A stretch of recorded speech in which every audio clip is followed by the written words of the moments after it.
this big thing move.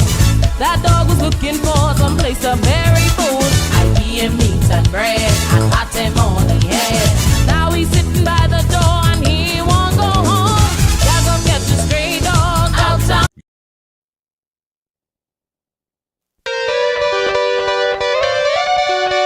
Your boom pineapple wine, your $1.50 all the time. Your boom pineapple wine, your $1.50 all the time. Turn round and let me see. Turn round and let me see. Your boom pineapple wine, your $1.50 all the time. Turn round and let me see. Turn round and let me see. Your boom pineapple wine, your $1.50 all the time. I got a new dance, hot like pepper pot. From the old to the young, gonna make your body rock. It's really easy, easy peasy. You can do it anyway. Jump around like you don't care. Sing it. Okay, ladies and gentlemen, we're back. This is the foundation. We had some issues. It could either be hardware or weather. We're not sure exactly what it is. And so we just had to be able to restart it for you so we can get this kind of a seamless approach to what we're doing in this particular space. So please forgive me. I see that you guys were knocked off, and hopefully you can be able to come back. Let's have a good conversation about these particular things. And like I said, today is the state funeral for the Honorable Vaughn Miller. And, you know, I know a great deal of persons that actually be to that and being able to look at that today. So it's a sad occasion, man. It's truly a sad occasion for him to be able to be like that. And I continue to be able to pray for him and his family. And pray that the Father watches over him and keeps him in his journey, even in the afterlife.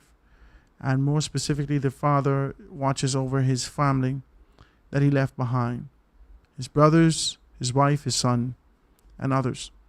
We continue to be able to pray for you and pray that the Father watches over you and keep you safe during this particular time. This is a hard thing for me, man. I was telling you something when we left off, right? When we left off, I was starting to tell you about Michael Pintard, right? And so The Guardian put some information out there yesterday. This is October 23rd. Today is the 24th. So October 23rd, they put this information out there. Rachel Scott actually put the story out. Pintard claims that the bodies of Dorian victims still being stored in trailers in Grand Bahama. More than 6 years after the Hurricane Dorian devastated Abaco and Grand Bahama, leaving scores of people dead and many more missing, Free National Movement Member of Parliament, Free National Movement leader Michael Pintard said yesterday that there are reports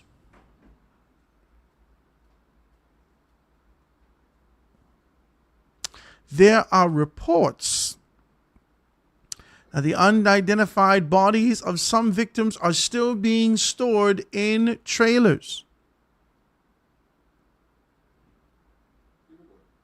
So it says that the Free National Movement, led by Minnis, was in government when Dorian struck and was heavily criticized for its handling and of the recovery and rebuilding in the aftermath. So the issue of the bodies being stored for months in trailers were particularly controversial on Abaco, where months after the storm passed, 55 unidentified bodies were buried in a mass ceremony. This is a story. Pintard said yesterday that given the Progressive Liberal Party's PLP's criticism of the then government, he was in disbelief when told that the unidentified bodies of some victims were still being stored more than 4 years after the general election brought the Davis administration into office. One additional element that was mentioned by the administration, the Davis administration, over and over, was the tragedy of a number of our people whose remains were in trailers. And it took an inordinate amount of time before a burial occurred. Pintard said that the House of Assembly yesterday, Madam Speaker, this administration I'm advised, after 4 years in office, there is still Dorian victims in trailers in Grand Bahama. 4 years later, the very administration that talked about bodies being left in trailers, when I first heard this, I said, this cannot be the case. Binta said that the government should take accountability and fix the issue at hand, even if they met them upon coming into office. Madam Speaker, the government has been selected against the backdrop of the people deciding on who will govern going forward. This is what he said. And then he goes on to say, they are in the chair. There are things that ought to be fixed, Madam Speaker, and they should answer. Is that the report correct? Is that report correct? That's what he's asking now. Is that report correct? Are there still remains of loved ones in trailers? That's what he's asking out loud. Sometimes we could think about some things and we should just keep it in our brains. But he opened his mouth out loud and said, is that report correct? Sir. I'm so tired, but I say, oh God, you all have no idea. This is so exhausting. This is an exhausting thing. Now you may think this is sort of like a little, this is sort of a crack on the Free National Movement, my desire to be able to pull the party down. This is asinine. There's no two ways about this. Okay? First and foremost, the former administration should have made sure there was not a damn soul in those trailers. That's what the former administration should have done. Before they put the 55 people in the ground to be able to say that these particular persons are there, they should have ensured that those things was done. And then if you didn't identify those after you put all the information out, because guess what?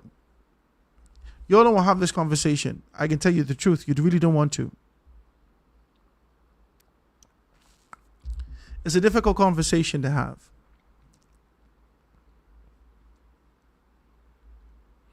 But if this is what Michael Pintott wants to put on the table, we're going to have to talk about this.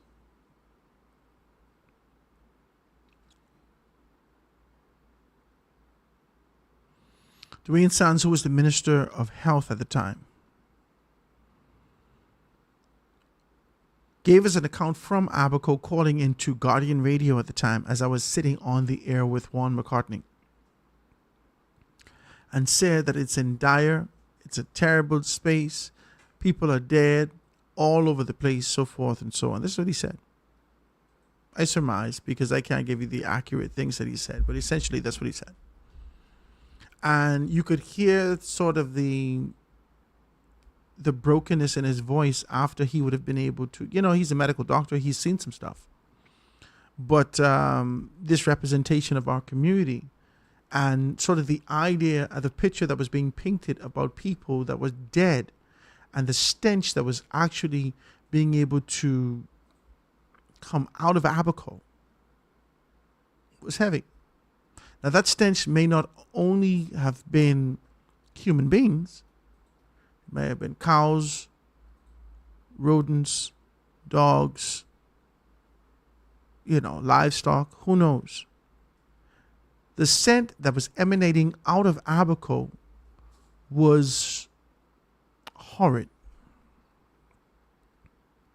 And anyone who had a chance to be able to go to Abaco, those persons who slipped over on a boat, those persons who got a private charter, those persons who just was able to go over there, they knew that this was a devastating place to be able to be. It was almost like a war zone. It looked like a bomb drop. These are all sort of the descriptions that they gave us about Abaco and how Abaco was. Dr. Dwayne Sands came and gave us a blow-by-blow sort of description of what he has seen in Abaco on air. The next day, he changed his posture and formalized his wording. to be able to align with the government's agenda and ensure that it doesn't lend to a sense of national panic and this sort of an idea that we're unable to do whatever we have to do. So Dwayne gave us the vulnerable approach first, came back and gave us formality, and tried to be able to assure us that the government would take care of these things. Lincoln Bain went over and said that people was Lincoln Bain can exaggerate, and I can say he can blow it up, right? Let's use a decent word. He will embellish, I feel like, right? And not that he's not telling you the truth about what's happening. It's just that now there needs to be emphasis so there can be sort of an immediate reaction. So Lincoln Bain came over and just kind of an exasperated position and posture that says, "Oh God, people dead all over the place. You wouldn't believe it. I was walking over dead people." This is Lincoln Bain. It was too much. It was too much, Lincoln. It was too much. Okay, we went with it, right? And it was a good story at the time. Everybody will hear the story and see exactly what's going on. I was walking over dead people. Lincoln, he was walking over dead people in the street. People dead. None of us could see. There came a little footage out of Abaco, not much. Everything that came out from the news networks was sort of polished, right? So they sanitized. That's the word. They sanitized for viewer consumption. So whether that was Eyewitness, whether that was ZNS, whether that was Our News, whoever they were, they sanitized a great deal. They didn't go and look for the gory stuff to show us. And so we didn't fight it, right? Lincoln Bain went on Michelle Malcolm's show and started to take on this kind of a posture. And I don't know. I don't know what happened. Next thing you know, Michelle was gone, fired, boom. Lincoln Bain came on, Michelle was fired. And I don't think it was, it's just that, I don't know, I think the government assumed that this type of show was irresponsible. I don't believe that it was. I believe that it gave real context and it gave sufficient emphasis. I mean, outside of Lincoln's sort of embellishment, if I could say that. I think it gave sufficient evidence as to exactly what was happening during this particular time. And so let's just be very clear about this. Let's be clear about this and be honest as to what was happening in this particular space and time. All right?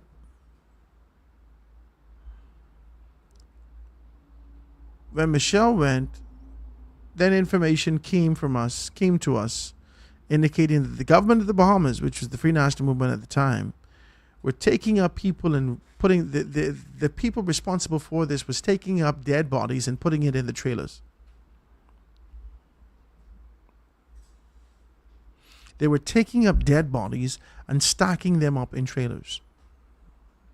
This is the information that came to us.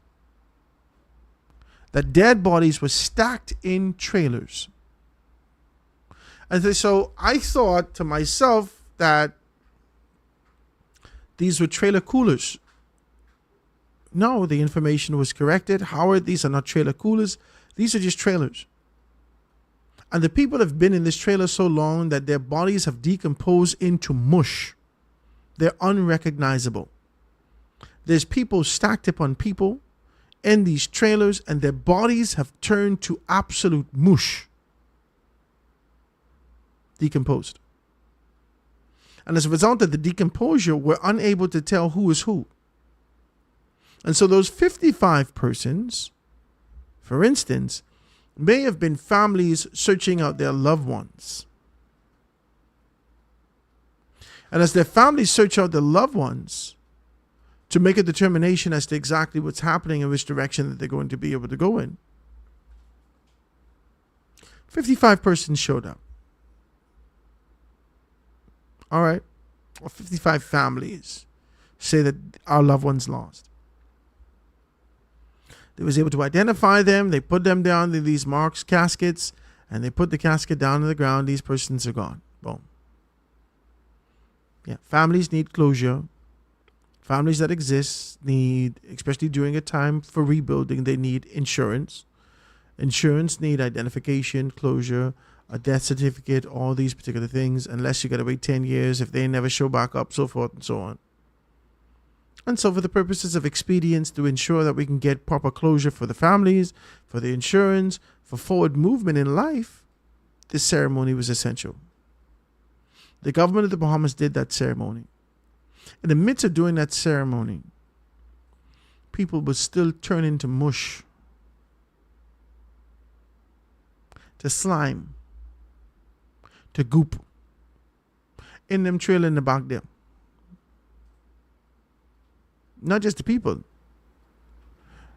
Now was an addition to the people was the material that they sent over there.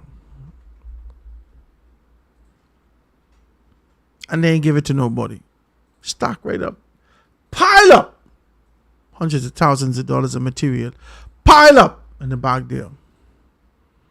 And nobody had the decency to be able to understand that this is essential for rebuilding. Yeah, I don't know. I don't understand. I don't understand your thinking. I don't understand your thinking. Nonetheless, you did it. You created this particular space and you put the thing in the back there. And so now you got people out here turning to mush, dead people in the trailer turning to mush. And we knew that the number would have been higher than 55. That 55 number is similar to the Free National Movement gave us some bogus numbers in their last administration stretch. Bogus.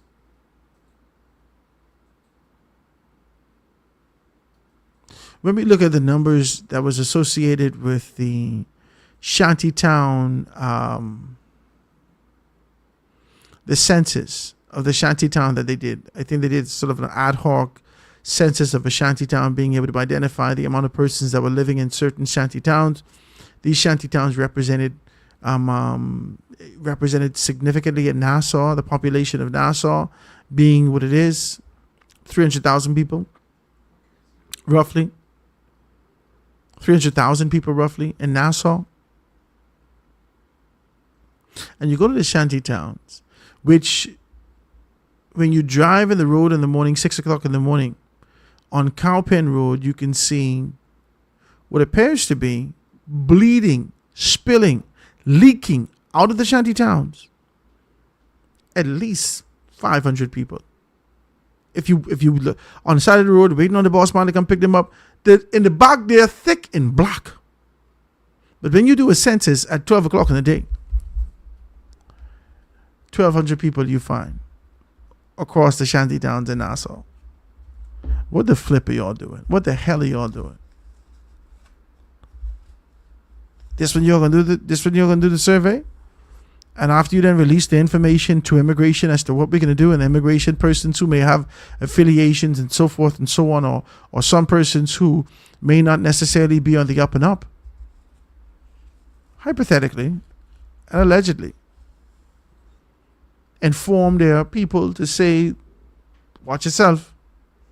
You think you can meet anybody in the shantytown? Bogus numbers.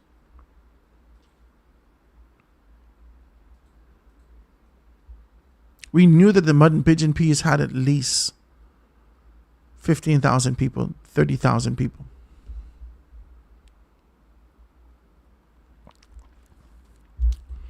This is the labor that Abaco uses.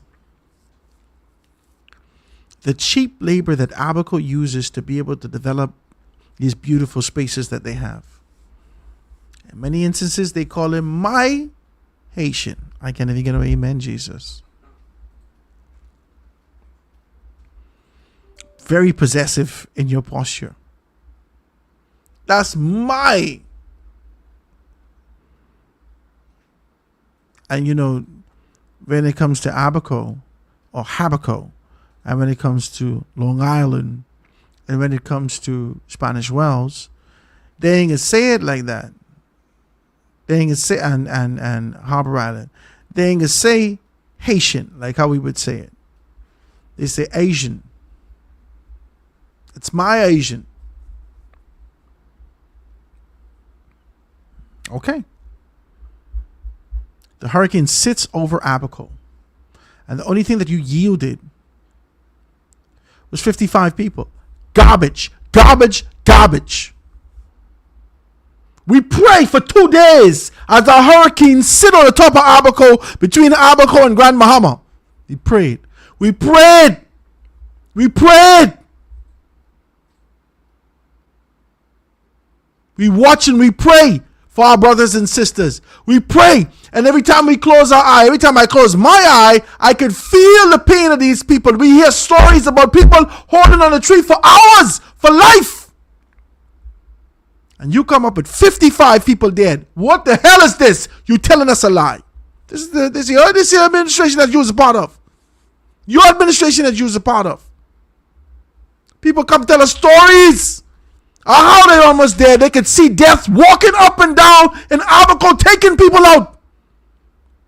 You could hear death howling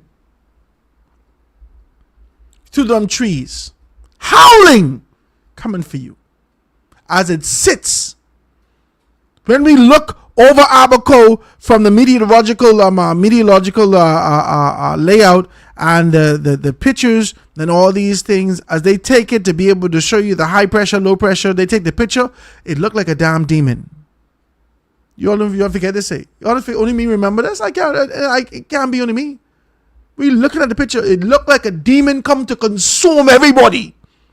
And that the Free National Movement government come out and say only 55 people died. Now, undocumented, I know there's complexity there. Undocumented migrants, undocumented persons who don't have registration in the country, who would have been living here, who came here in these particular capacities, so forth and so on, and who would have passed away, who nobody came to claim. And they scared to claim them because the people ain't had no passport, they ain't had no this, they ain't had no that. And if you ain't straight, it's hard for you to ask about your loved one who may have passed away, because they can ask you about your status. And so, in this instance, you let sleeping dogs lie. But you don't let that sleeping dog lie in the road. You take him and you put him in a trailer. You let the people mush down to nothing, to grits. You let the people mush down to slime, to goop. You could shovel them people off the ground like this is a bad cartoon. And now you can come in the House of Assembly.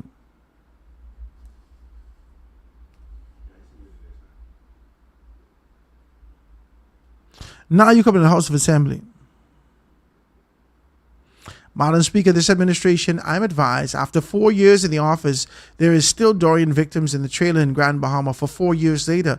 The very administration that talked about bodies being left in trailers. Why? When I first heard this, I said, oh, no, this couldn't be the case. When I first heard this about bodies in the trailer, in Grand Bahama, when I first heard that there was only 55 persons that passed away, I said, well, no, that can't be the case. And so you and I share the same sentiments, except you have a delayed reaction. 4 years delay. You wasn't even afforded the privilege. Let me tell you something.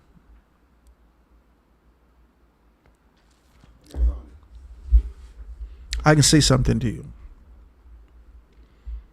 I know y'all in funeral right now, but this can live on the internet, and I can say this to you. If I scared to tell a man what it is, if I scared to stand before a leader when I know something is wrong and tell him or her the righteous way, the right way, if I'm afraid to do that for my job and my position,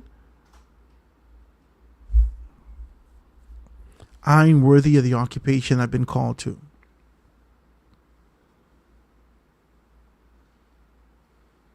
Y'all knew this was wrong. Y'all sit around Hubert and Minnis' cabinet and you didn't say a damn thing. You didn't say nothing. You became some of the worst people life have to offer. This is why the Free National Movement, this is why people are having problems with you when you rolled out your first 17. Because not one of y'all had the integrity to say this is wrong.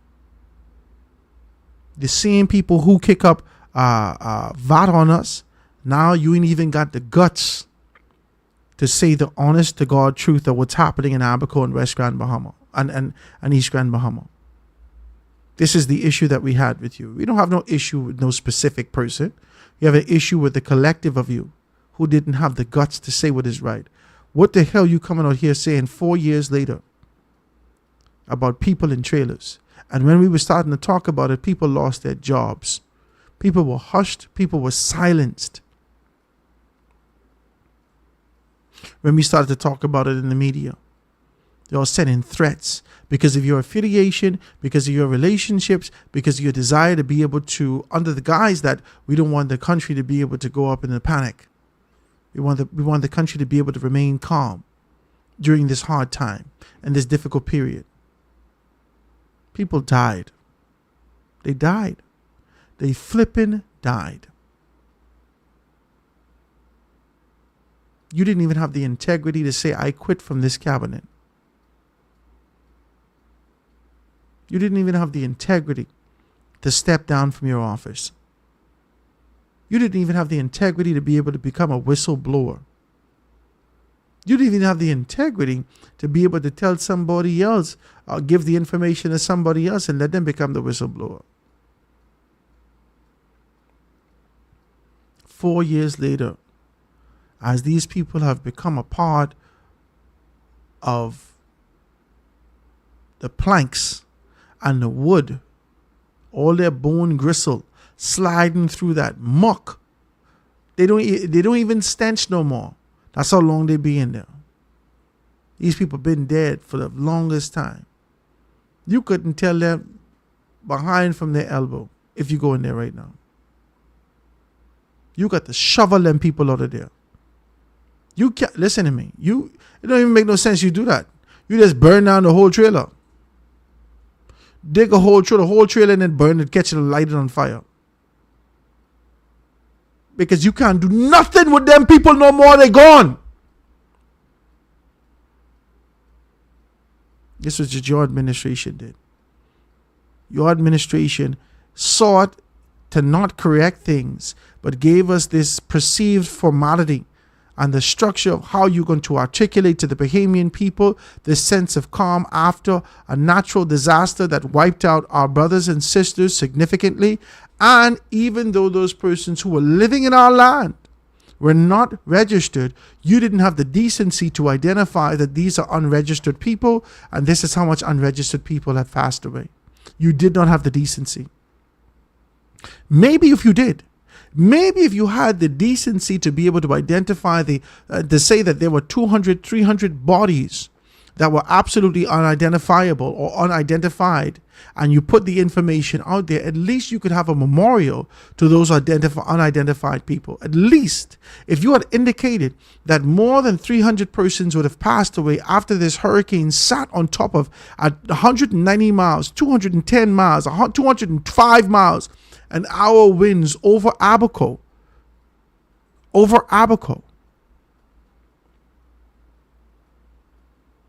If you had came out and said, this is how much we found so far, and you registered those persons and identify those particular persons, and maybe you take a thumbprint, or maybe you take a dental record, or whatever you've done to be able to identify those persons, and you let them go off with dignity, the dignity that is espoused in this country, the dignity that we carry, the dignity and the humanity that we stand for, that we believe in. If you would have done things the right way, maybe you would have get that $1.5 billion you was looking for. You let these people come in here and make all kind of pledges and this and that and the next thing. They know you lying. We know you lying. Only 55 people die, and then the Notre Dame place burned down, and then everybody turned their back and nobody checking for the Bahamas no more. If you were honest. Our small population, a small island, a beautiful space to be able to visit and say this is how much people passed away, you would have done better than this. But now 4 years later, you coming in the newspaper talking garbage. Michael Pintard, what are you doing, man? Michael Pinto, what are you doing, man? What the flip are you doing, man? I feel like I don't want to cuss, but I just want to be decent with you, man. What you doing, man? Why you even open? Listen, sometimes Grammys say, hold your tongue and save your life. Some things you don't need to say, man. Year after year, for 4 years, we've commemorated, we've identified, what's it, 6 years now? No, 4 years. No, how long has this been?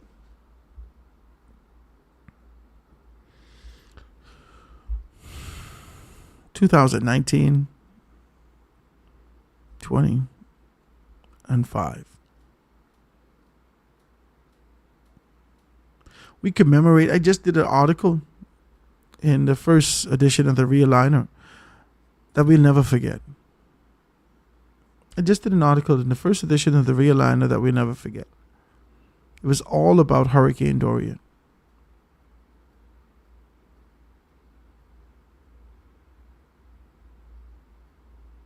And you coming out here and you talking to the Bahamian people like we're a bunch of assholes, man. Like we stupid, man. You don't even know how to play politics right. You're bringing shame to yourself and your party and your organization and the people who gave you an opportunity like this. Why did you say that, man? Come on, man. These are families. These are people who you don't have to unearth this issue. I hear what you're saying, man. And the PLP is wrong in the event that these particular things are sitting out there and they have this. I accept what you're saying. They're wrong. But honest to Jesus, honest to God, that's a conversation you could have had with Dr. Darvald. It's inappropriate to be able to bring to public light, especially after what the FNM has done to us. It's an inappropriate thing to do. To bring to public life, to bring to the light of the public, to indicate that years after the Free National Movement's had this particular issue, this is what's been done. We're never even talking about that. What about the 200 and some Bahamians that are stacked up in a morgue that was only designed for 70, 60? And your administration has done nothing to be able to expand that after all that the former health minister has indicated about the expansion for A&E and this and that and all these things like that in the morgue. They still throwing powder and all these things, and they're trying to be able to kill that scent.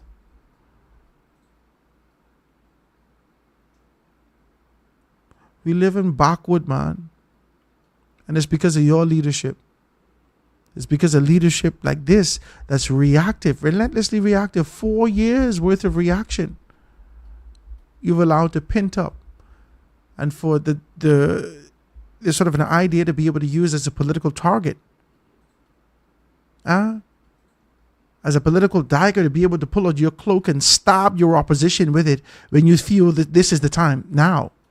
Okay, it's ripe and ready. Let me use this knife now. What about Dorian? And all you did was inflict wound upon yourself. We agree with the damn PLP when they were agitating to be able to make this thing rectified. We agree with them. We agree with them that y'all could have done this better. We agree with them 100%. We agree with them. We agree with them. Y'all could have done this better. The FNM could have done better.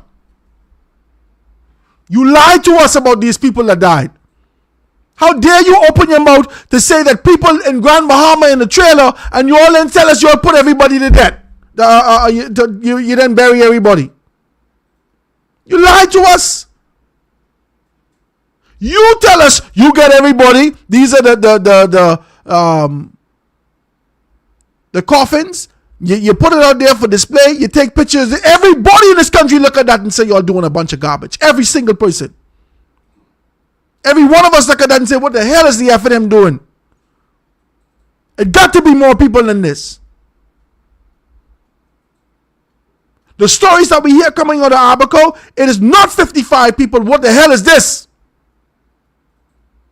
Silbert Mills tell a story. I listened to the Silbert Mills story. Say he sit down in the corner of his house praying to Jesus Christ. His house gone. And the only part what saved was this little piece in the corner that he was, because Jesus Christ was holding out like that so he don't die.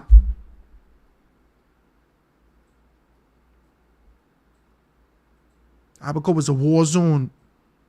You can take a picture of Hiroshima, Nagasaki, and take a picture of Abaco. And you could say, did a bomb drop in Abaco? That's a level of decay, explosive proportions that was in Abaco. And you can tell me, this is not wise, man. This is not wise politics. This is not wise politics, man. You come in here and tell me about this, man. What the hell are you telling me about this for? What you telling me about this for? What you running on with? What you sitting down here trying to be able to devise the next thing that, oh, maybe this will be good. Let's just try that. Come on, man. You got an acme bag of concepts and ideas that you keep trying to juke your hand down in and pulling out a bunch of garbage. Next, it can be a rubber duck next time to squeeze a rubber chicken. And you can try to be able to use that. Come on, man. You have to be able to have people around you with a heart for nation. You don't have to have gimmicks when you're approaching the Bahamian people. You don't have to try to pull on our heartstrings to be able to tug on our emotions. We know the issues in this country. And if we're going to be able to vote on issues, you ain't going to get the vote because you don't know the issues. You have not spoken with clarity. And if you've done so, all you did was perpetuate the idea of what the issue was and never provided us a solution. You didn't give us an idea of what we could do better. You didn't give us an idea of how you could be able to do this better. The closest person who given ideas about possibilities that is C. Allen. And C. Allen didn't tell us he is a PLP. You got the PLP working harder for you than you working for you. What y'all doing, man? This is poor. It was poor. It was poor. And all the time you spend around Hubert Ingram, you ain't learned nothing. None of y'all. None of y'all. All the time you spend around Hubert Ingram, y'all ain't learned nothing. I blame Ingram. Because he never take on a mentorship or capacity. All he wanted y'all to do was just be around him and be his imps. All of y'all. That's what Hubert Ingram wants. He wants you down him so you could be able to, oh, Ingram, that's nice, eh? Oh, boss chief, that's great. But he didn't take the time to mentor anyone.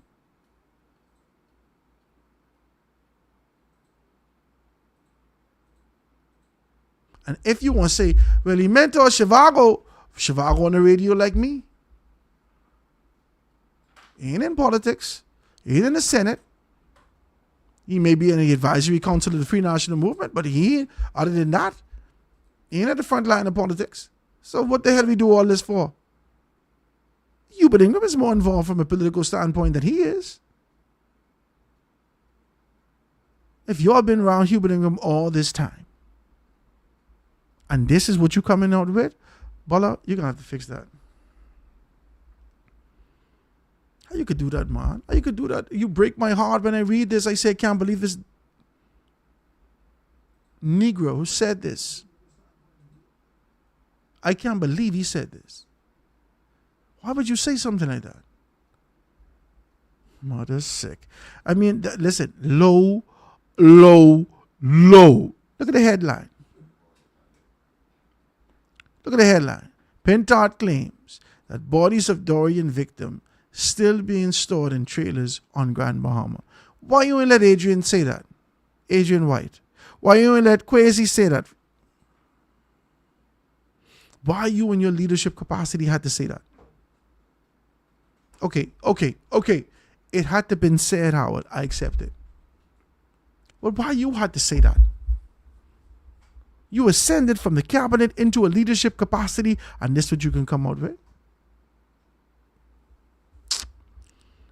Let's take a quick break, guys. Let's get back and let's talk about some things that's happening in the country. I am heartbroken of the level of political ignorance, how to be able to navigate issues that matter in this country from people who are supposed to know better. Quick break, guys. Going to be right back after this.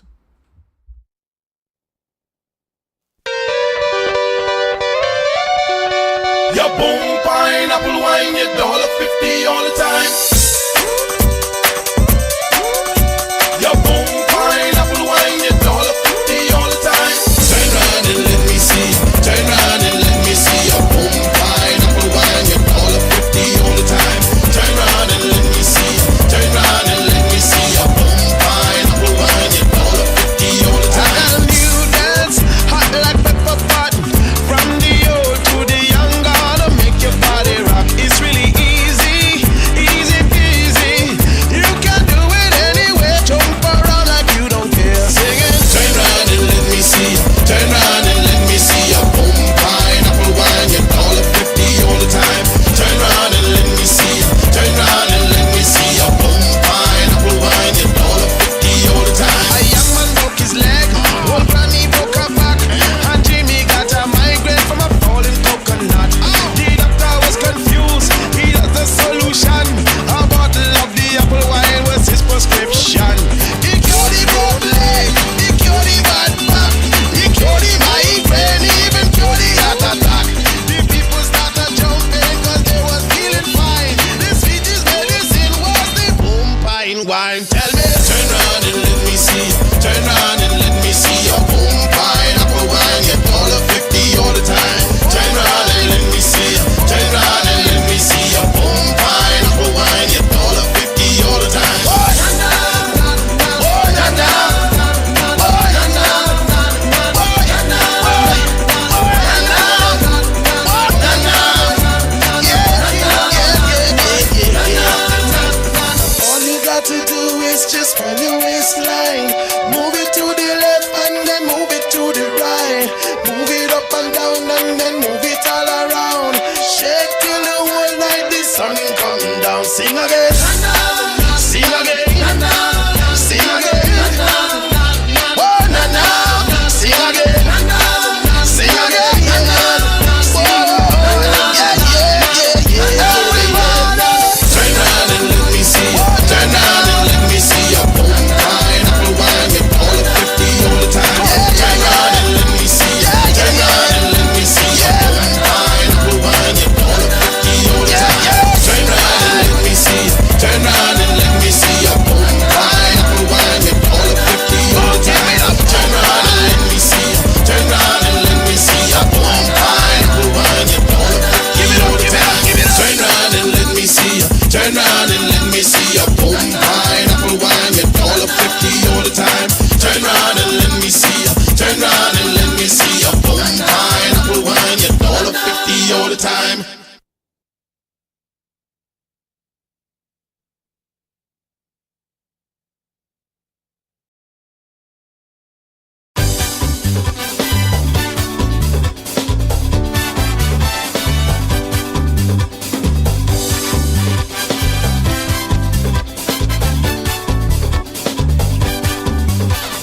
Oh Lord, how can this be? Something must be wrong with me. It seems I is the only one who see all the doo-doo going on in our country. I went to the courthouse to answer a charge. Guilty or not guilty? The judge asked out loud. Now I ain't used to court, so I already scared. Cause one man got 5 years, he dropped down dead. I said guilty, your honor, with explanation. Stoplights ain't working, government on vacation. Oh Lord, how can this be? Something must be wrong with me. It seems I is the only one who see all the doo-doo going on in our country. Every day in the news, 1 or 2 get killed, using guns and knives like some people take pills. This situation is not one to be envied. Tell me what they're doing in the House of Assembly. The Christian Council ain't saying a thing. They only talk when it's about gambling. Calamity, calamity, what's going on in our country? Calamity, calamity, what's going on in our country? The judicial system, they just as bad. Bill, they got to be mad, cause they're out on bail. More robbing and killing, We can change this doo-doo, we just got to be willing. One government today, another one tomorrow. For years there's no change, we still living in horror. Lord, oh Lord, how can this be? Something must be wrong with me.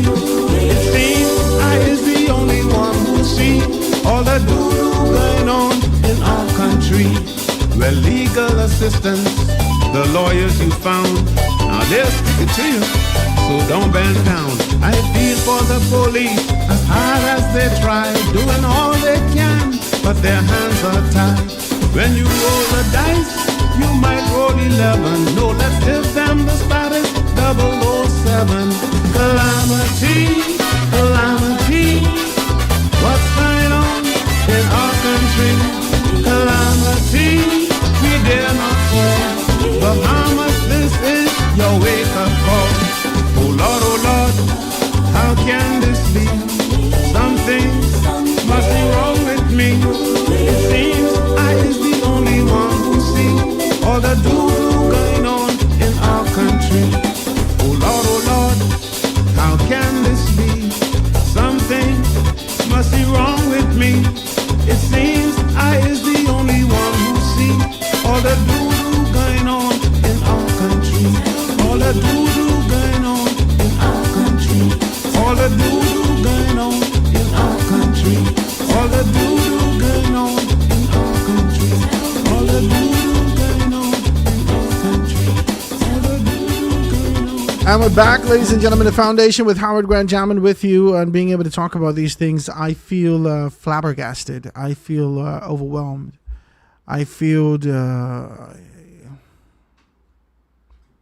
like I really don't want to have a conversation about this, because if I tell you that I'm disappointed in this stuff, man, if I tell you that this approach to politics in this country is asinine, if I tell you that, is this what people vote for? You probably gonna be pissed at me. Is this what we're going for?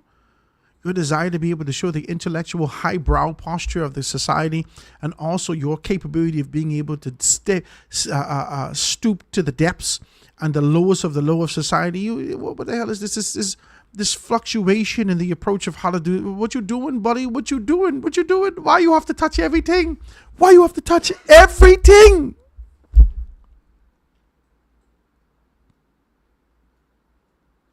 I'm pissed at my kids when they do that.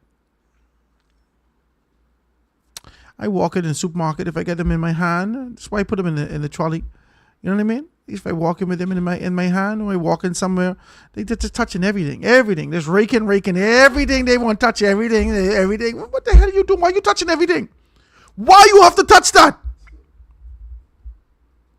Michael Pintard, why you have to touch that? Everything ain't for you to touch.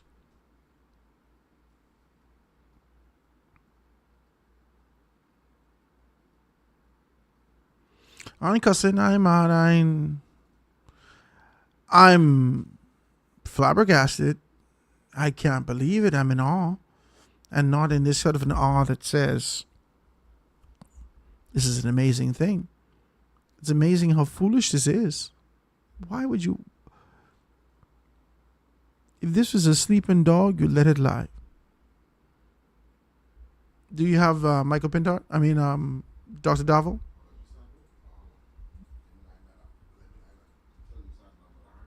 No, let's get with Dr. Davil first, and then we can be able to go to the hurricane. Today's Friday, guys. It's supposed to be laid back. It's supposed to be a warm and easy Friday, so we can do these particular things. But it seems like every day is a task that we can be able to talk about these things. And it seems like I'm taking on this approach to be able to unravel. I just don't want dishonesty, man. I've never tried to win by skullduggery. And that's maybe sometimes why I never get honorary mention or placed. I don't think I have the teeth to do it. I don't think I have the lie to do it. Let me be honest with you. I want to play something from Dr. Davil. Then I can take this telephone call. If this is you, C. Allen, I'm going to take the telephone call right after. So please, let me play this from Dr. Davil first, and then I'll let you be able to take, if that's you. I think it's you, right? Let's go into this thing. Let's listen to Dr. Davo. His information is completely incorrect. I spoke to the media yesterday, but this morning I saw it in the newspaper. That information is incorrect. I'd like to set the record straight. In Grand Bahama, there is one body that is in a trailer in Grand Bahama. The circumstances of why that body has not been buried has a lot to do with some factors that I don't want to get into. But other than that particular body, there is no other bodies as a direct result of Hurricane Dorian. The information he uttered in the House of Assembly is completely incorrect, and the PHA will be releasing a statement later on today.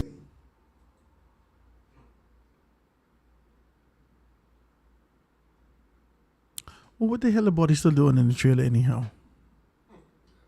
And is this a refrigerated trailer that y'all have running for the past 4 years? And if it ain't a refrigerated trailer, that body ain't even in there. All you can find is a man's shoes and his clothes. It's worse than one of them bad films that we used to watch back in the 80s. People disintegrate and all you see is their shirt and their shoes. You'd think this man raptured out of there, but he actually just melted out of there. Come on, man. These issues are real issues. And what pisses me off is that it seems like no government agency or entity can be able to walk and chew gum at the same time. That you need governmental oversight, ministerial oversight from your minister. This person who's brand new to this ministry, if it was Renwood Wells, brand new to the industry entirely, and he's sitting in a ministerial capacity. Come on, man, what are y'all doing? What are y'all doing? What the hell are y'all doing? You got your permanent secretary, you got your undersecretary, you got your director, you got the general director, you got the deputy director, you got all these particular persons that we pay in every single month. Every month, annual salary, buku dollars. Every single ministry, every department of government in this country have qualified, capable technocrats, persons who would have been qualified to do this the world over. And you sitting down waiting for a minister who don't know his ass from his elbow in various capacities. No matter what the ministry is, your minister probably don't know what you know. You have to teach your minister.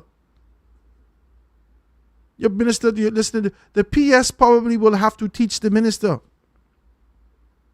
And beyond the PS teaching the minister, the director will have to give the PS more information. Because some people do this. Does this. And some people are just being placed in this particular position to be able to serve the greater good of what the administration is requiring of us at this particular time. But there has to be some avenue, some path that we can be able to get those technocrats to a space where they can get their work done without being able to wait on the bureaucracy of how things have to go through all of these things. Our country is held up and then debated in Parliament as we wait for oxygen tanks, as we wait for the expansion of these, for the expansion of the morgue, as we wait for A&E to fix, as we wait for potholes to get fixed up. What we have to wait for all of these things, and you know what we need done. Every year, God send, we can have issues with rainy seasons and this road. You didn't get me cheap asphalt. This cheap asphalt that we got out here, you ain't put it down properly, you slap it on top of the road.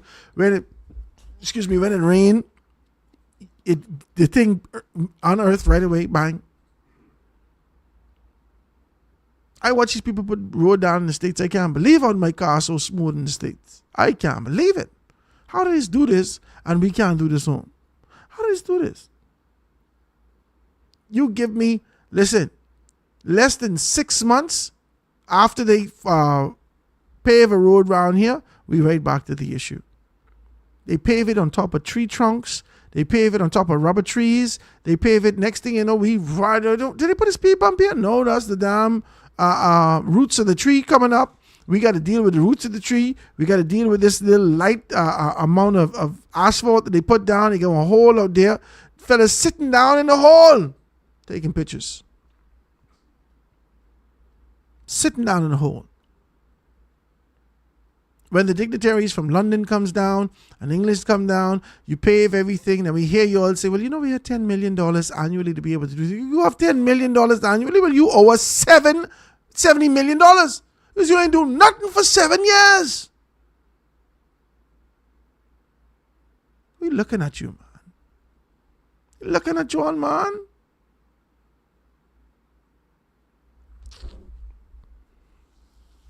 Honest to God, y'all don't take this country serious.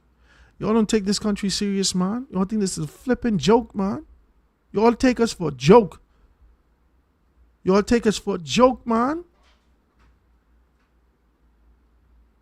People dying every day. We paying taxes out of our asses every single day. We paying VAT. We paying this. We paying that. We paying all manner of things every single day. And then when we get sick, because all we was doing is eating this hog mess which y'all bring to this country. Because that's all we got. This for export only thing. You're trying to be able to squeeze us together in a tight space. You ain't giving us no space. You got good healthy food coming from Bamsey and all over the place. You're letting it rot in Bamsey. And then when we get sick and we need to be able to go to the doctor for this aggressive form of cancer, because now also people ain't forgiving, ain't releasing things. They got issues. They got all this. Plus they eating bad. They ain't healthy, so forth and so on. And people need dialysis. People need this. $400 a pop. Where the flip I can get $400 from? Well, you're going to have to die. Why I got to die? I pay you taxes all of my life. Why I got to die? I got to die. I got to die. I pay you taxes all my life. You tell me, contribute to the NHI? Nothing. Now there's a possibility that you're going to have to increase the NHI. Now you're going to have to make a determination as to when the people coming off the NHI. Come on, man. You want to take this country for a joke, man. Take this for a joke. All you have to do is just do your job, man. Just do your job in whatever respective capacity and position you hold in this country. Just do your job, man. Just do your job. You've been called to execute and do your job. Just do your job, man.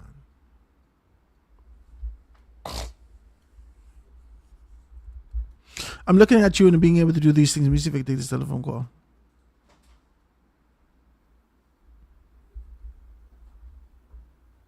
Call on the line.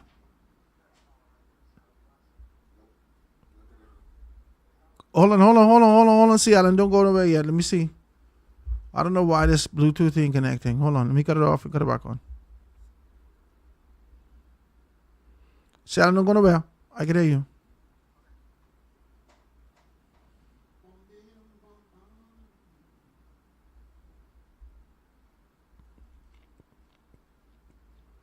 Hold up. Let me see what's up. All right, we should be able to get you. You could see it? Your Bluetooth connected? It's saying connecting, guys. Just hold on 2 seconds. It's connecting right now. I thought it was up and ready to go.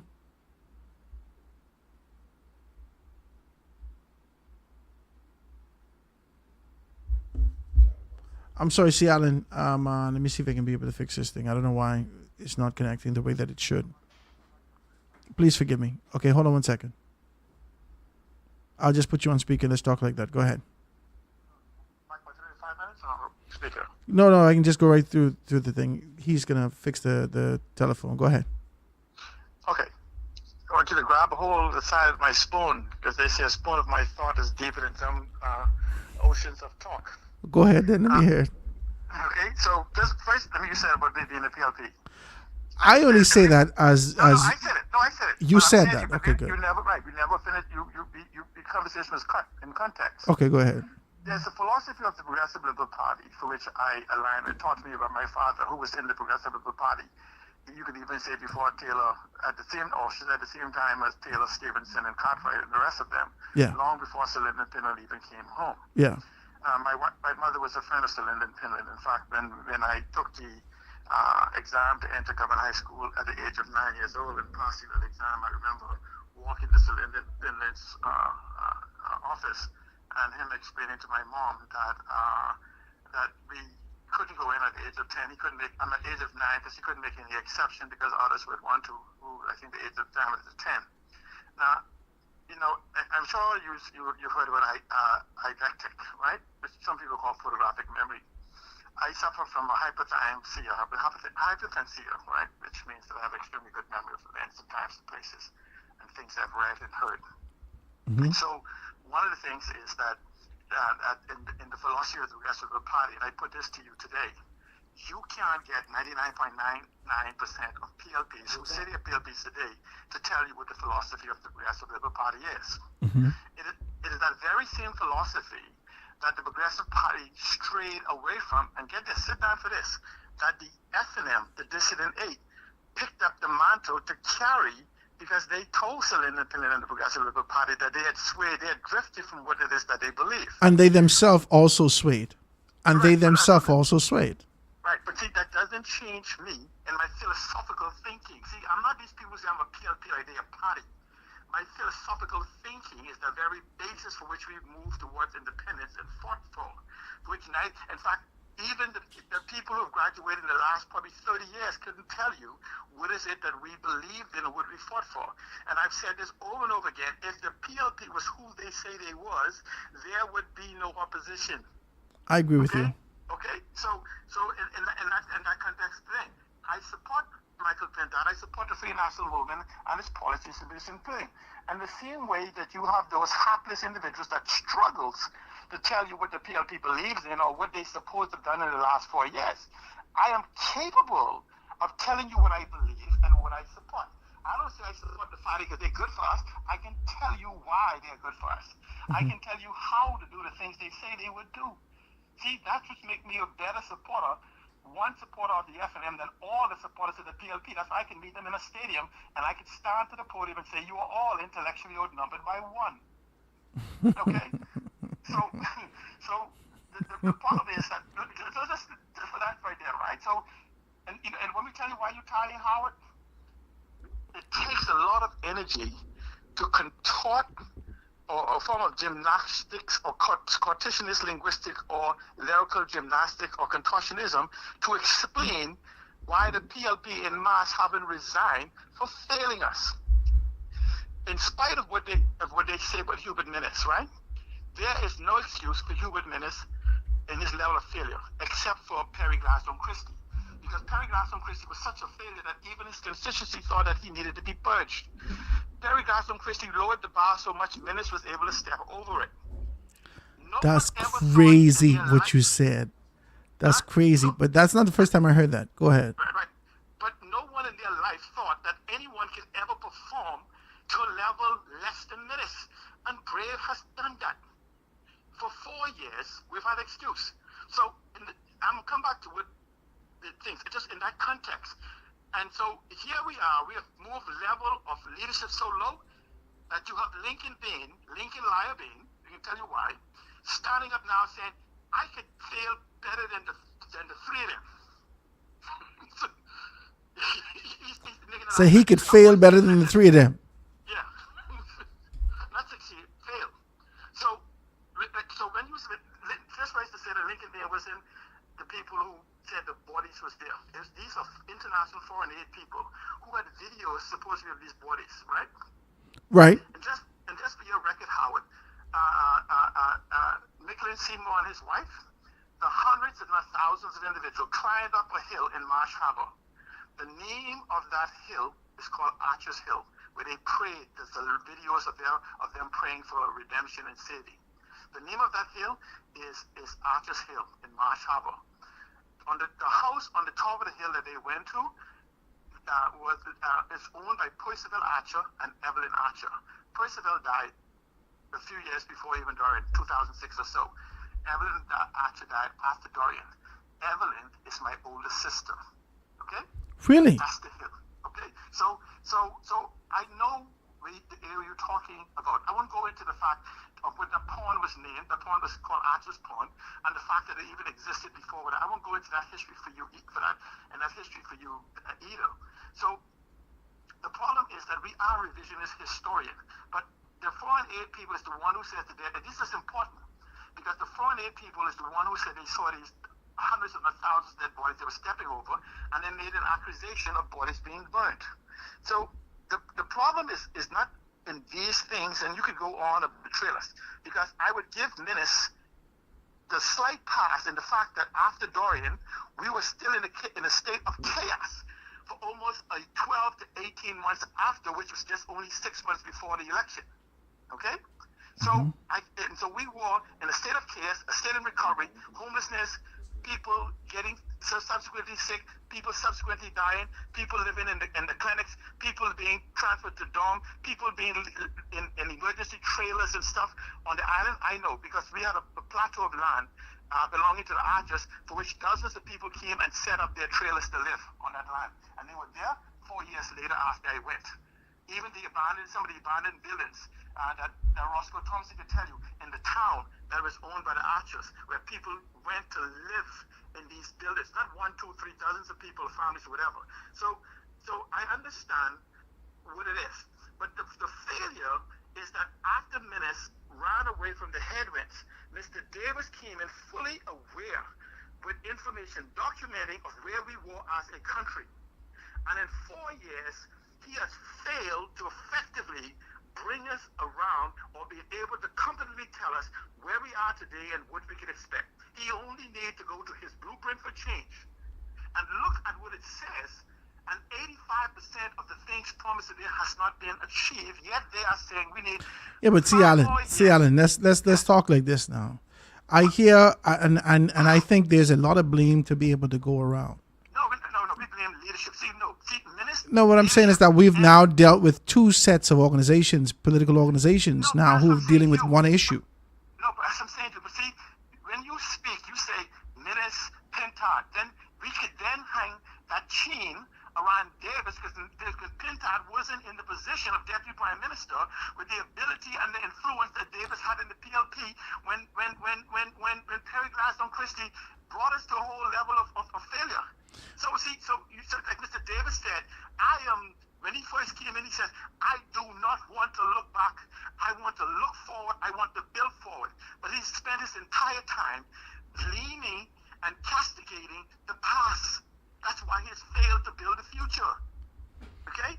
Ain't nobody walked with Mr. Davis longer than anybody in that party. With the people who now support Mr. Davis, when me, Warren Miller, and another person I won't mention was standing with Mr. Davis from 207 straight to 212, when they practically tried to eliminate Mr. Davis in the Progressive Liberal Party and told people like me that I might as well leave the country when Perry Gladstone Christie win in 2012, that I might as well leave the country because there will be no feeding for me or even my twin brother. See, there's some stories to be told, and that Mr. Davis still prevailed until the time that he became prime minister due to Mr. Minnis' failings.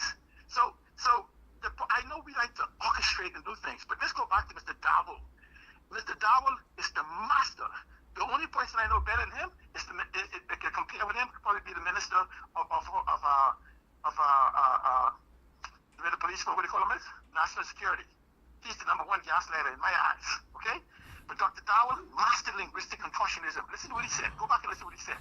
He says, there's one body, there's nobody, there's one body, and then he used a language to say, as the direct death of Dorian.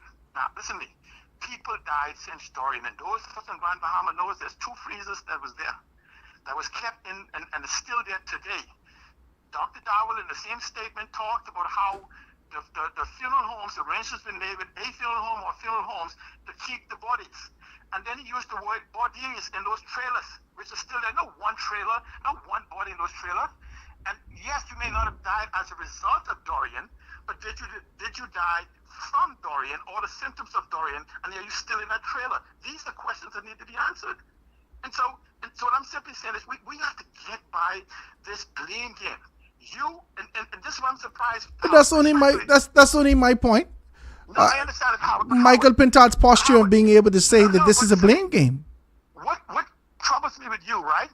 There is a guy that's driving the car that is slamming into the wall, backing up, slamming into the wall, backing up, and you spend your time talking about a guy who said, I am a better driver. We need to get that driver who is slamming this car into the wall out of the way. I know how you view this, but I can say this to you. Let's talk like this. I can say this to you. When Damian Gomez stepped down from the cabinet of the Bahamas, all of us looked at him trying to figure out why did he do this. And Damian Gomez started to be able to explain to us that he holds his integrity and his position to a higher order. You could remember this. You could remember what happened. You could remember all these particular things. But Damian Gomez indicated, whether that was from his father, whether that was from the observers, from an international standpoint, Damian Gomez left the cabinet of the Bahamas with his integrity intact. He did a whole press run to say, he never spoke bad about or spoke ill about the Christie administration. He never spoke ill about what was happening during that particular time. He just stepped down. Yeah, but he also inferred to a legal matter that necessitated his resigning. But I'm understanding to you, the legal minds in the country indicated that even though his inference was there in this particular matter, that there was no illegal thing that they could be able to put their finger on and say. No, but see, you understand this, right? All of these things were power play. See, unlike people who walk through the maze, I observe the political maze from above. And being able to, from above, you get to see the whole thing at once, not things you go down to the left and right. So you look down, and when you even make a left turn, I already see the combination of places that you could end. For the purposes of this conversation, we're not going to talk about what's behind the curtain that you would have access to and understand why certain things were done. For the purposes of this conversation, let's talk about the observation at the forefront, right? That is presented to the public. Okay, Damian Gomez. Just let me say that those trailers in Abaco, they were freezer containers that failed. The coolers where the bodies was kept, they were failed. Okay? And So they were freezers at first, and then they just failed, and then they were failed, repaired. Okay, so let's do this.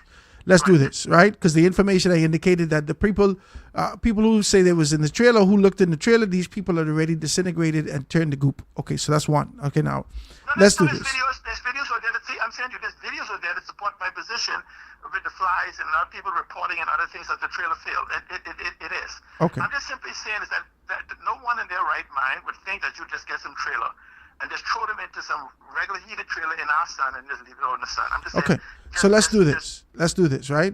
For the purposes of this, I'm trying to get someplace with this. Okay, wait. Damian Gomez stepped down from social observation without us knowing what's happening behind the scenes. It seems like his desire to be able to keep his integrity intact was important.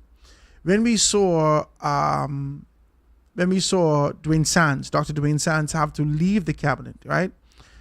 It was as a result that he was under duress. He had to make a decision. He had to be able to find out after he would have made some missteps in this particular capacity.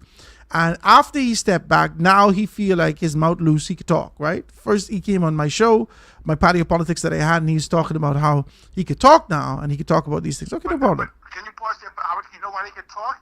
This thing about continuity of cabinet, I think cabinet privilege only lasts about 18 months after leaving. So he was correct, or anyone who leaves cabinet would be correct in saying they can't talk. They are misleading you when they say after 18 months or 2 years that they can no longer talk. See, and that's where we have to do it. It wasn't 18 months. He came. It wasn't 3 months, and he was out of cabinet talking to me, and he was just being able to speak about some things in a particular manner. It wasn't 18 months. Okay, so that's one. No, Two. as long as he didn't violate the cabinet privilege. Yeah, he didn't. We had a good conversation about these particular things. But my point to you is this, and I'm trying to get somewhere with this. The fact of the matter is that if you see some things that are happening, if you have a strong conviction and you identify some things that are happening contrary to what you believe should happen, contrary, because information like this, if it coming to me and you, C. Allen, it going to the cabinet of the Bahamas. Please believe that. If it coming to me and you, the Prime Minister have this information, the Deputy Prime Minister have this information, the Cabinet Ministers have this information. And so Michael Pintard was in the posture, in the position of, he knew what was happening in Grand Bahama before he could stand up in the House of Assembly as the leader of the Free National Movement. He knew what was happening during this particular time. He never stood down. He never stepped down. He never did any of those particular things. He never said, See, I don't but Howard, believe. that's a broad statement. Let's talk some very specific things because a lot of things would happen and it could lead to people believing that something negative has been happening. That everything that you're referring to is negative. See, we have to be honest in our conversation. You understand? I'm saying to you, I can tell you the failures of each part of cabinet and what I expected of every cabinet minister, not only under minister administration, but also under the Progressive Liberal Party. But I would never use a broad statement to say some things were happening in Cat Island that Brave should have stepped down. Some things like what? So I'm simply saying is that if No, this we're thing- talking specifically about this particular matter.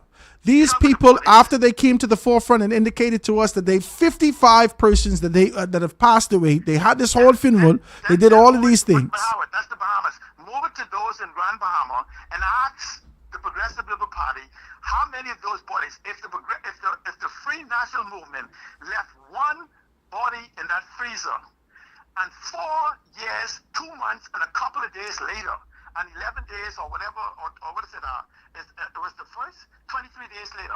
So that's 4 years, 2 months, and 23 days later. Mr. Darwell has been the thing, and this is not the first time in 4 years he has spoken about that freezer. He just recently did a whole thing on the morgue. He answered at least 4 or 5 different occasions on the failure of the morgue and also of this trailer. Hold a second now.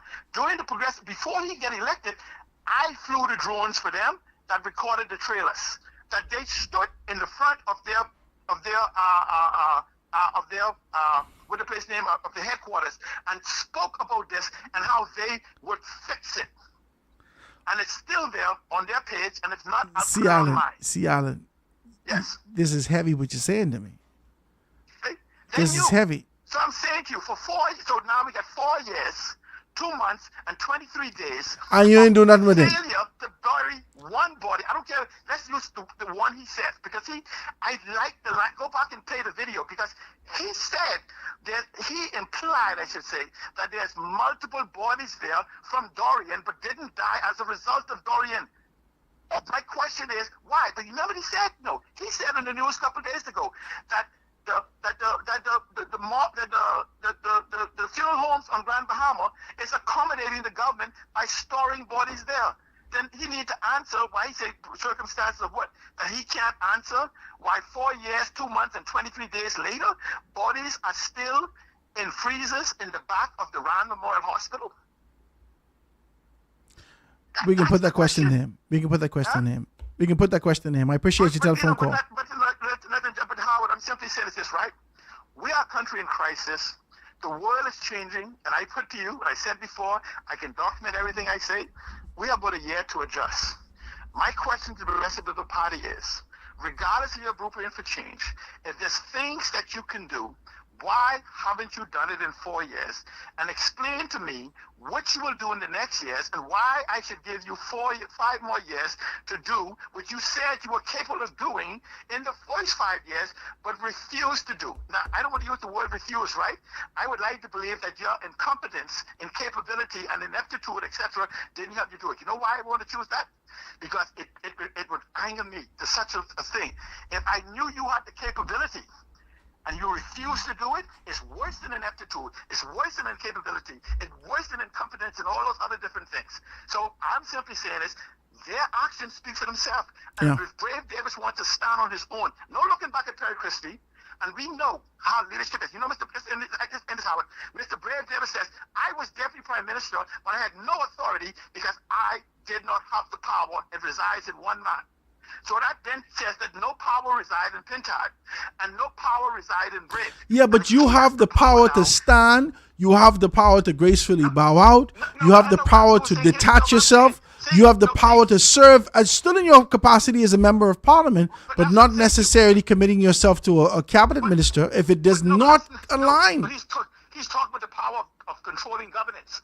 Because if we compare the power to do those things to Mr. Brave Davis, you can come and you know in the 5 constituencies in Grand Bahama what they think of Pintard, but in Brave Davis thing, lumpers would be surprised that, hey, nothing changed.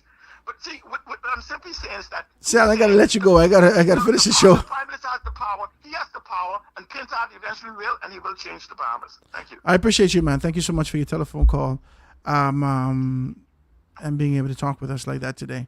I appreciate what he's saying, but that ain't my point. I hear what he's saying, but that ain't my point. My point is there is, and I'm so sorry, guys. I was supposed to be able to have this thing today. I don't know what happened. I don't know if it's the weather or what's kicking everything out. I have to restart everything, right? My point is Sea Island, and I hear what he's saying, right? Being able to not look back at Christie, not being able to compare those things. I don't have nothing to compare none of these people to. I only have the fruits of what their organization has yielded over the years to be able to compare them to what my expectation would be from them.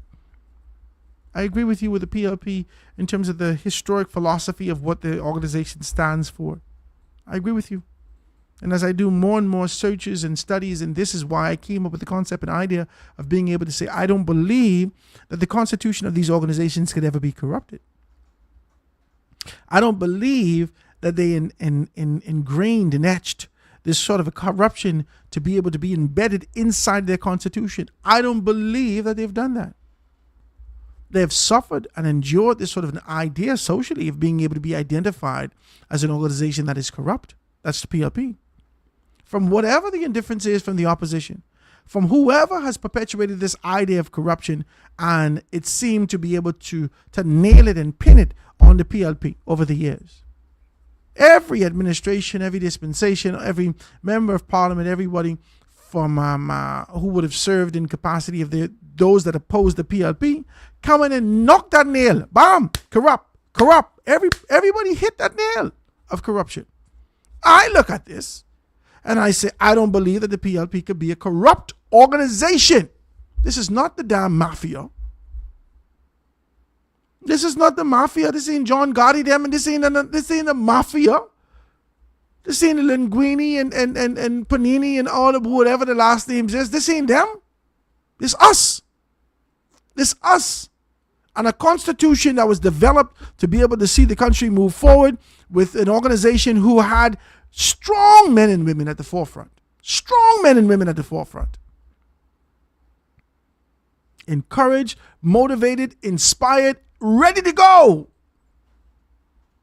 Coming up with national, the Pledge of Allegiance, the national anthem, all these particular things that they came up with, the coat of arms. They've created a country. We are identified the world over. Everyone was in tune to know this. This can't be a country that's corrupt, man. This can't be a corrupt country. This can't be a corrupt organization. Good, great people came out of this organization. Yes, and just like relationships, just like your marriage, if you don't put enough time and effort into this particular thing and ensuring that you could maintain it,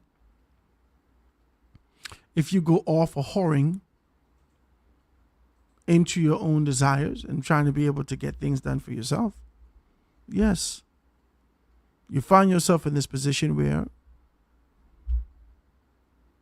you would have lost that connection. Men in the organization has lost their connection. And that's where you get the dissident from. Not that the PLP is a corrupt organization. The men who sit at the helm has lost their way. And for the most part, it's easier for us to start our own organization than to try to fix this garbage. Let's go. How much of us agree? 8? Let's go. Let's go.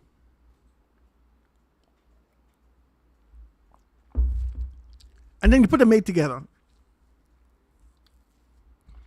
They form the organization. They formed the PLP. The Free National Movement. They formed the Freedom Fighters first. And after they formed the Freedom Fighters and identified these particular things, strong men in the FNM, they find themselves knocking at the door of victory, coming close to the threshold many times, but never being able to step over. And the only time that they was able to step over is in 92. No matter the allegations of 87 or what happened, the only time they was able to step over was in 92.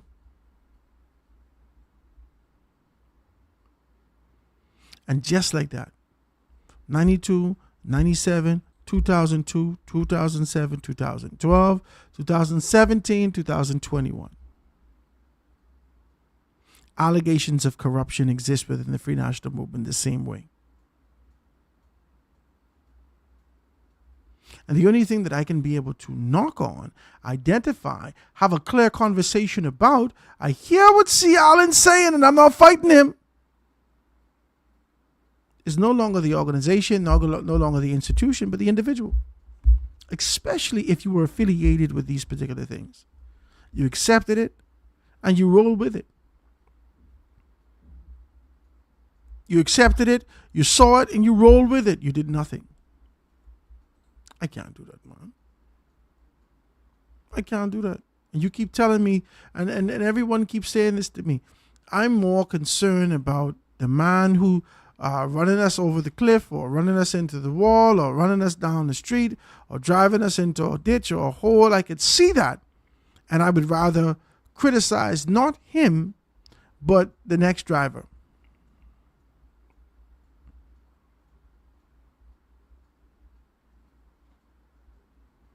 So when my son learned to drive, I used to take my time. I used to carry him on the back roads and let him drive the truck a little while. I carry him on the back road, let him drive the car. I let him take his time with this. And, I used to do his thing. Then I became confident with his ability, make a determination as to whether or not he could do this and do that. Always giving him advice whilst he's on the street, whilst I'm driving with him, telling him how to be able to be precautious and be able to present himself accordingly, that you have to be defensive in this kind of city. Can't be an offensive driver. You got to be defensive. You got to be able to drive for everybody else. You got to assume that everybody on the road drunk, or everybody on the road is an idiot, or everybody in the road on their phone. In this assumption, you always have to be prepared. I teach my son this. And so if he does something contrary whilst he sits behind the wheel, I know what my expectations are of him. But I wouldn't give my daughter the car yet. She ain't ready for the kind of action. I wouldn't give my daughter the car. I definitely wouldn't give my little children the car. My little 7-year-old, 6-year-old boy, he said, "Oh, Daddy, I could drive now." He's trying to kill us just with this action alone. Hold on, sir, you're doing too much. You got more enthusiasm about the concept about driving around than experience and understanding what it takes to be able to get that. He's not ready for that.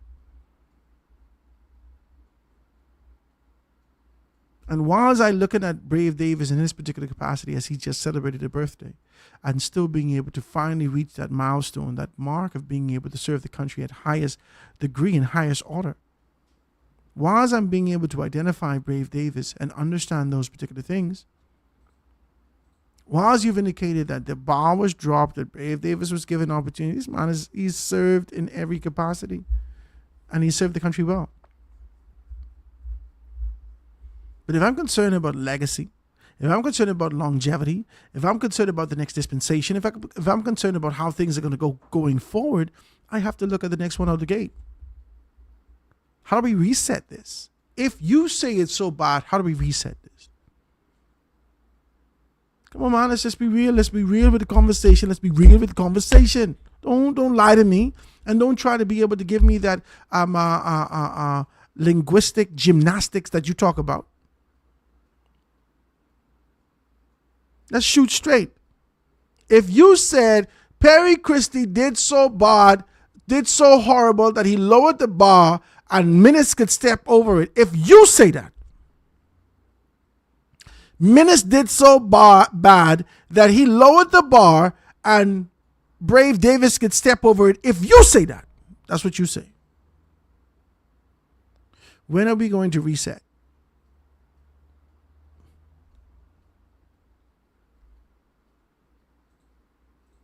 Or has Brave Davis lowered the bar so much for service in this country that Michael Pintard could step over it? Is that what you're saying?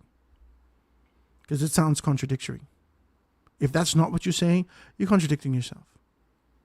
Because I'm saying to you that Michael Pintard, if he is the intellectual highbrow that you claim that he would be, that you claim that he is, that you claim that he can be able to do these things, that you claim that he has intellectual insight, that you claim that he has articulation, that you claim that he has foresight, if you claim that he's highbrow and he's capable of doing these particular things, when I say that this ain't necessary, that this is a lowbrow approach, that this low-hanging fruit garbage that you seek to be able to squeeze together and place in the public domain is not the highbrow concept. That's all my argument ever has been. That's the first time I could be able to say this to you like this. Based upon the examples that what C. Allen gave us. As all my conversations with you is consistent.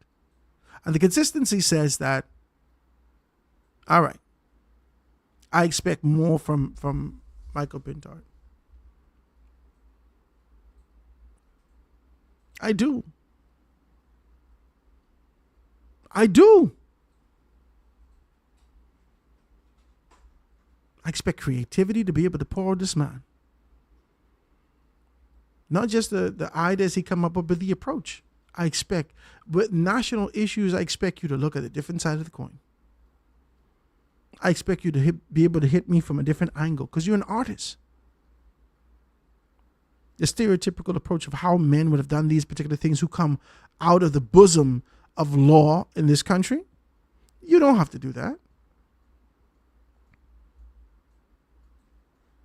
I expect it to be taken up higher. You believe me or you don't believe me. I have a problem because I don't see what I expect. I have a problem because I shouldn't be here having a conversation with you about this sort of a concept and idea that says,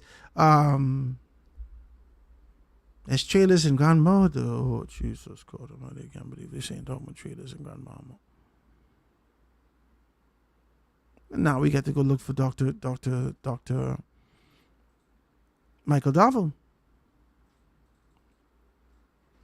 You got to go look for Michael Darville now.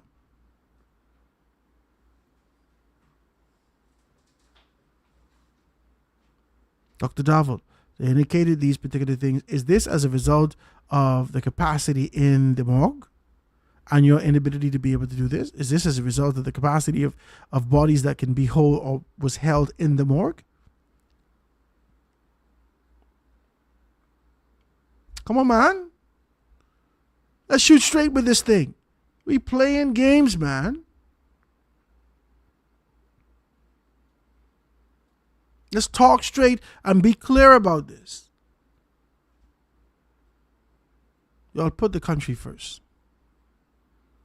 These issues that the country continues to be able to grapple with, that we continue to be able to carry a heavy heart for. There's some things that you could do that doesn't require public attention to know that you've done these things. You could just be decent. And ensuring that we lead this country the way that it's supposed to be going, FNM, PLP, or indifferent. You can do better. I still expect more from Michael Pintard. I do. And this is not condemnation. I thought that this was a silly thing to say and come to the forefront with. Especially knowing your position, knowing your affiliation, and knowing that if you carry these convictions about what should have been done, you should have stepped down when it was happening. Or maybe you don't step down. Oh, I want to step down for what? I got to take care of my family too. Boom, boom, boom, boom. Boom, never bring this up again. Don't never bring it up again. Don't never do it again. It was a faux pas. Something happened that should not have happened. We identified those things. We cussed within the cabinet of the Bahamas. We did everything that we could do. We decided that we're going to be able to come to the forefront and talk about these 55 bodies that we're going to put down. We did everything that... Don't never talk about this no more other than a commemoration to those persons and a memorial. Don't never talk about this again. You should never take that opportunity. But you do it. You do it. Don't fight me, guys. That's it.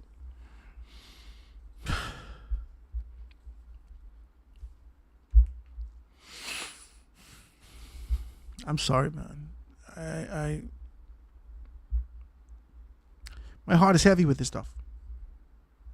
My heart is heavy with this stuff because these real Bahamian families, this ain't a joke, man. This ain't like a game, or we playing, or we trying to figure out who's best at this political tennis match.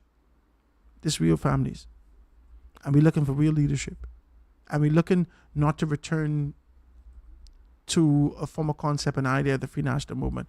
And the FNM need to understand this. That's all people looking for, is that we don't have the same sentiments pouring out into the Bahamian society that existed under the Free National Movement's last administration. Now, there could be an argument that says the competent authority possessed all of that, the confidence to do all those particular things within himself. And all we did was serving at the pleasure of the Prime Minister. And we never really got that pleasure of actually being able to serve, because there was micromanagement. Yeah, be honest with these things. If you can say it. If not, let sleeping dogs lie. Come up with concepts and ideas that this will never have to happen again. Conversations about how we can be able to expand the morgue, and understand that during this particular time, and how the exasperation of various diseases and climate change and all these things, that we're going to expand the morgue, that we're going to do this, that in our first 100 days, this is going to be sort of the things that's going to happen in the event that we find ourselves back into a victorious space. We're going to rectify the, You have the power to be able to curb the future the way that you desire. There is no need for you to drag us into yesterday without understanding that we're going to get into an emotional state that we ourselves don't want to be reminded about. Yeah, we will wait for the commemoration. We will wait for the memorial. We will wait for the time that we can be able to remember the names, remember the families, remember those particular things. But in the middle of a time, as we're getting into another election season, for you to remind us of this is disingenuous. Is disingenuous. And that's just me. I want to thank you guys for being able to join in with us today and tune in as we continue to be able to talk about national issues. On Monday, we're going to jam even further with some stuff. I made some invitations, so I'm hoping that we can be able to see some members of Parliament. We reached out to Brian Brown and asked him to come us with on Monday. He said, okay, Howard. I'm still waiting for him to be able to confirm that. I'd love to see Brian Brown on Monday. And we're supposed to get Brian Roll. I think his name is Brian Roll, who's in the COI. And we're going to see if we can get him next week. And also, Darren Pickstock indicated that he would come to us. So we're going to have a good conversation next week about the constituency of Golden Isles as they prepare themselves for general election. All right, a by-election. All right. We're going to see tomorrow, and what we can see on Monday, guys. God spare lives. Have a great weekend. Be safe. I think it's going to be a little bit rainy this weekend. So if you ain't got to drive around and whatnot, because guess what? Let's just shoot straight with you. My whole steering rack column gone. So if you see me on the road, I have to buy a new electrical steering rack. And guess what? We riding through this water. If you ain't got to drive your car, move boat around and around the city and so forth and so on, don't do so. All right. So be safe this weekend, guys. Make sure everything is good. I just pray that the Father continues to be able to watch over us between you and I until we meet again. We can see you on Monday, Gospel Life, right here on The Foundation.